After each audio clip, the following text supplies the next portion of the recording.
Raman numerology ప్రేక్షకులకు నా నమస్సుమాంజలు. నేను గత వీడియోలో 1 గురించి, నెంబర్ 1 గురించి చెప్పడం జరిగింది. అందులో మంచి విషయాలు చెప్పడం జరిగింది. ఇప్పుడు ఈ నెంబర్ 1 గురించి చెడు ఫలితాలు ఎలా ఉంటాయో మనం చూద్దాం. ఈ చెడు ఫలితాలలో ముఖ్యమైన ఫలితాలు అంటే 1 అనుకూలంగా లేకపోతే, 1 మనలో అధికం ఎక్కువైనా తక్కువైనా ఇలాంటి సమస్యలు ఏర్పడతాయి. శత్రువుల వలన సమస్యలు ఏర్పడతాయి. దృష్టి దోషం కలుగుతూ ఉంటుంది. దృష్టిలో దోషాలు ఏర్పడతాయి. తండ్రి వలన మనకు ఇబ్బందులు ఏర్పడవచ్చు. తండ్రికి మరి అనుకూల పరిస్థితులు ఉండకపోవచ్చు. వృత్తి ఉద్యోగాల్లో ఒత్తిడి, మరి చేసేటువంటి అధికారంలో ఒత్తిడి, సమస్యలు మొదలైనవన్నీ కూడాను ఏర్పడతాయి. అంతేకాకుండా పిల్లల వలన బాగా డబ్బు ఖర్చు అవుతూ ఉంది. ఆస్తుల వలన బాగా కలహాలు, వివాదాలు తయారవుతాయి. ఇవన్నీ కూడా ఎప్పుడు అంటే, ఒకటి మన అనుకూలంగా లేనప్పుడు.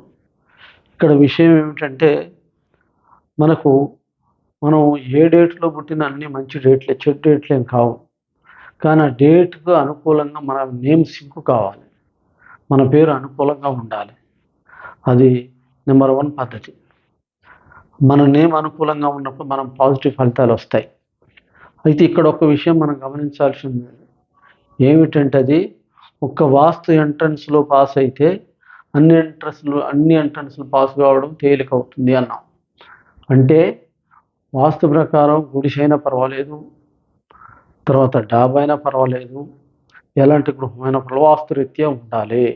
కనీసం ఒక 70% వాస్తురీత్యా ఉన్నట్టయితే, ఈ యొక్క న్యూమరాలజీ ప్రకారం మనం నేమ్ సరి చేసుకున్నట్టయితే ఫలితాలు అనేవి చాలా అమోఘంగా వస్తాయి. మనం అనుకున్నటువంటి ఫలితాలను సాధించగలుగుతాం. కాబట్టి ప్రతి ఒక్కరు కూడాను న్యూమరాలజీని కూడా అశ్రద్ధ చేయాల్సిన పని లేదు. ఈ న్యూమరాలజీ మీద బాగా ఆసక్తి పెరిగింది. కాబట్టి ఈ విషయాన్ని గమనించి ప్రతి ఒక్కరు కూడాను దీనికి కూడా తగిన ప్రాధాన్యత ఇస్తారని అభిప్రాయపడుతున్నాను. ఈ వీడియో చూసిన ప్రతి ఒక్కరు కూడాను మరి సబ్స్క్రైబ్ చేసుకోండి, గంట బెల్ క్లిక్ చేయండి, మీ ఫ్రెండ్స్కి షేర్ చేయండి. ఇలాంటి వీడియోలు చేయడానికి నాకు ప్రోత్సాహాన్ని ఇవ్వండి. Thank you.